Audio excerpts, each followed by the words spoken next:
A virtual English class operates in secret for Afghan women and girls who meet online from Afghanistan, Pakistan, Bangladesh, Iran, Canada, and other temporary locations.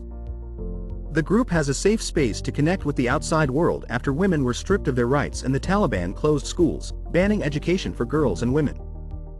The project is the brainchild of a 21-year-old Afghan woman who proposed the idea of a class to help girls like her, and it has been supported by the Afghan Girls Financial Assistance Fund, a New Jersey-based group that supports Afghan students. The article shows how the secret classes have provided a space for these women to discuss their feelings, the future of Afghanistan, and their dreams. The Biden administration has released a new rule that largely bars migrants who traveled through other countries on their way to the US-Mexico border from applying for asylum in the United States, which marks a departure from decades-long protocol.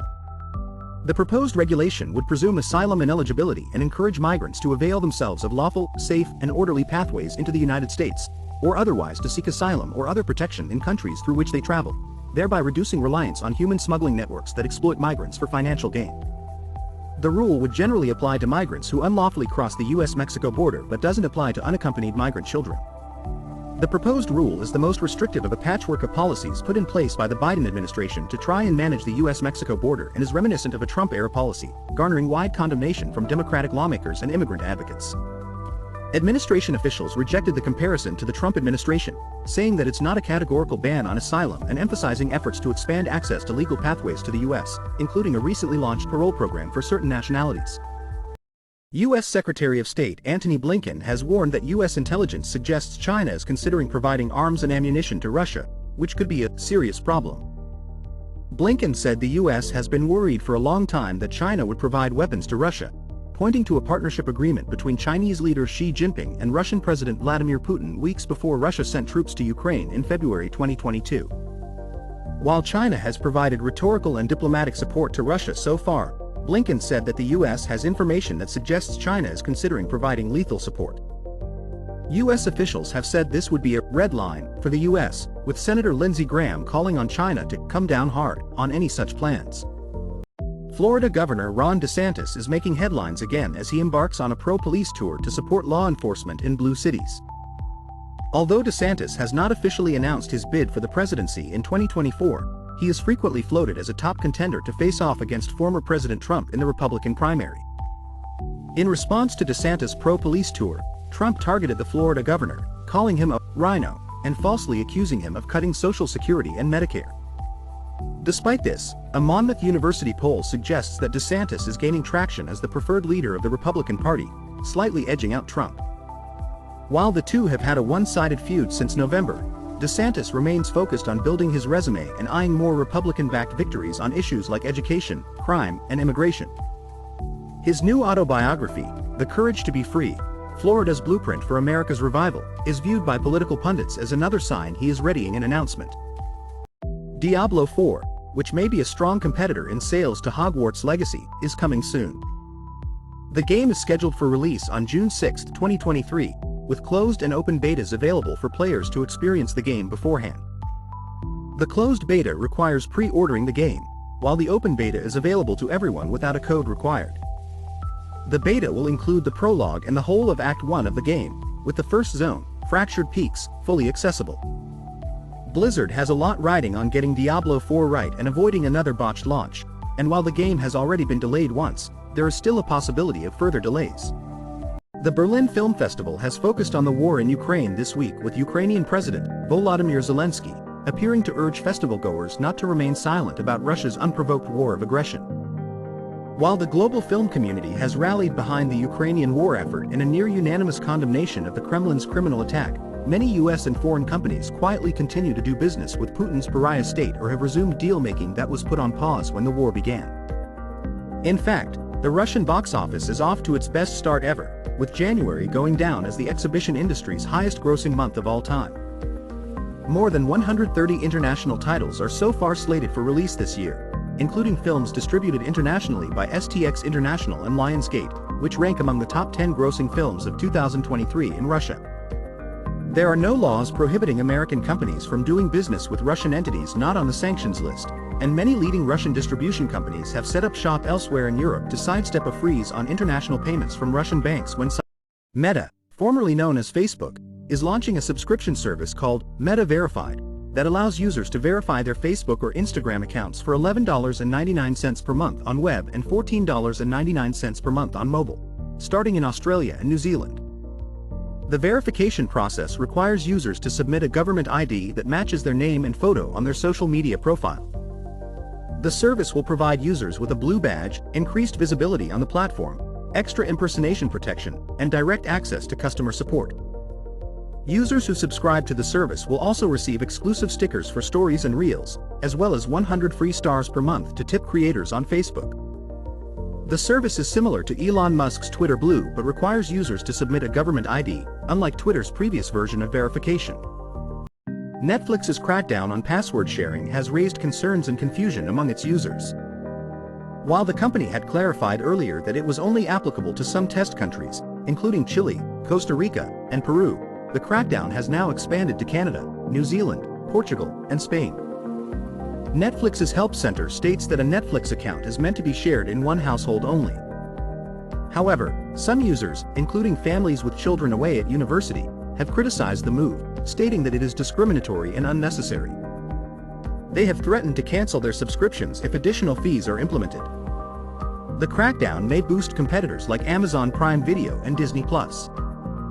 Microsoft's president, Brad Smith, is leading a delegation of 18 senior executives, including Microsoft Gaming Chief Executive Officer Phil Spencer, to convince EU antitrust regulators that their proposed acquisition of Call of Duty maker Activision Blizzard will boost competition. The closed hearing will allow Microsoft to gauge the mood among senior EU and national competition officials and commission lawyers ahead of the submission of remedies to address antitrust concerns. Sony, which wants the deal blocked, is sending its gaming chief Jim Ryan, while Google and Nvidia Corp will also be participating in the hearing. The deal has run into regulatory headwinds in Europe, Britain, and the United States. The practice of tipping in the US is under scrutiny due to rampant inflation and the expectation to tip for even small purchases.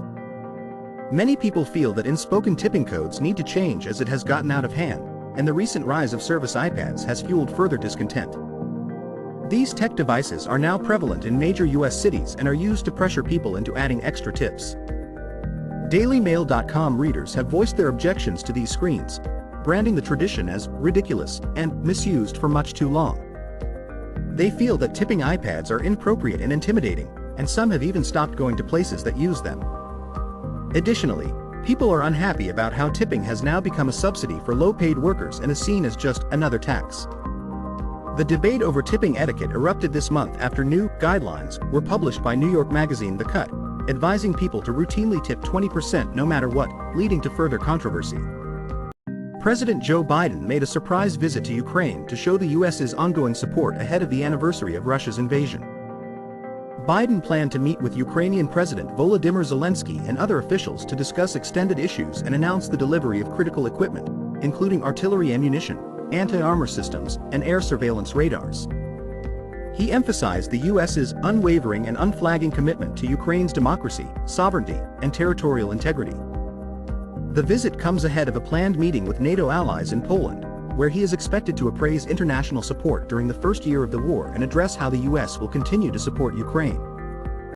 A Tesla Model S crashed into a fire truck parked on a Northern California freeway that was shielding first responders who were working another accident. The driver of the Tesla was killed, and a passenger was critically injured. 4 firefighters who were in the latter truck were treated for minor injuries. It is not clear if the Tesla was operating with automation or driving assistance features or if the driver was intoxicated. The National Highway Traffic Safety Administration is currently investigating how Tesla's autopilot system detects and responds to emergency vehicles parked on highways. Tesla has recently recalled nearly 363,000 vehicles due to potential flaws in full self-driving mode, but the NHTSA's investigation into Tesla's autopilot and associated vehicle systems remains open and active despite the recall. The U.S. Supreme Court is set to hear 2 cases that could have significant ramifications for the liability of tech platforms and social media companies for the content they recommend or host. The hearings will consider Section 230 of the Communications Decency Act, which has been criticized for offering tech platforms overly broad protections for user-generated content. The cases could lead to an expansion of legal risks for platforms, including Facebook, Wikipedia, and YouTube, and could ultimately affect anything on the internet that might be interpreted as a recommendation. Rulings in the cases are expected by the end of June. Fast food restaurants have come a long way from the quirky and colorful architecture that adorned American highways in the mid-20th century. Back then, brands used the building's unique and distinct features to create a corporate identity, grab drivers' attention, and encourage them to stop. Nowadays, the minimalist and sleek designs of fast food chains prioritize efficiency rather than aesthetics, with most restaurants resembling bland and soulless boxes. The gentrification of fast food design has caused the homogenization of building aesthetics across the chains, with designs lacking character or creative purpose. These changes have come about because of the rise of mobile ordering, the growing popularity of drive-through lanes, and cost-cutting measures that favor smaller and cheaper restaurants. Critics now see the fast food industry's modern-day design as a move towards faux five-star restaurants that distract customers from the knowledge that they are consuming greasy food. Russian President Vladimir Putin used a speech to deny responsibility for the war in Ukraine and criticize his adversaries, despite repeated rejection of his narrative by Western nations and Ukraine. Putin claimed that Russia's invasion had been an attempt to allow citizens in the contested Donbass region to speak their own language and seek a peaceful solution, and cited NATO expansion and European anti-rocket defense systems as provocation. Putin's decision to invade Ukraine was seen as a mistake by political analysts and has weakened Russia for years to come. The speech was delivered on the eve of the one-year anniversary of the Russian invasion of Ukraine, which was widely condemned by the international community and resulted in Western sanctions against Russian officials. The US has formally concluded that Moscow had committed crimes against humanity during its invasion. Putin also announced that Russia was suspending its participation in a nuclear treaty with the US and launching a state fund to support veterans and the families of fallen soldiers. US President Joe Biden visited Ukraine to reaffirm support for its sovereignty and territorial integrity and promised to deliver more ammunition and anti-armor systems, as well as new sanctions on Russian companies and elites. Former President Donald Trump made an unannounced visit to East Palestine, Ohio, on Wednesday afternoon and spoke to a small group of local leaders, first responders, and the media at the local fire station. Trump said he is donating thousands of bottles of cleaning supplies and pallets of bottled water to the area that were collected through his Trump organizations.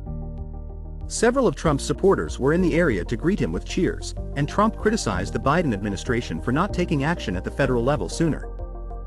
J.D. Vance also spoke, saying cleanup is not done yet and that there's still work to be done. Mayor Conaway thanked first responders for their work during the derailment, and Fire Chief Keith Dravick thanked Trump for the supplies. Before leaving, Trump stopped at a McDonald's in East Palestine, where he ordered meals for the firefighters and those at the restaurant and passed out hats to some of the people there. The Illinois Supreme Court has ruled that White Castle could be fined potentially billions of dollars for scanning the fingerprints of its employees without their consent. The case was brought by an Illinois woman who had worked for the burger chain since 2004 and was used to access pay stubs and company computers. White Castle argued that it was only liable for the first instance in which it collected its workers' fingerprints and not for every instance of an employee swiping their finger to sign in for work or access records. The court, however, found White Castle's interpretation of the law unacceptable, and the company estimates it could pay as much as $17 billion as a result of the decision. While there remains a chance White Castle will shake the worst of the fines, the ruling could be problematic for any company using fingerprint scans in the state.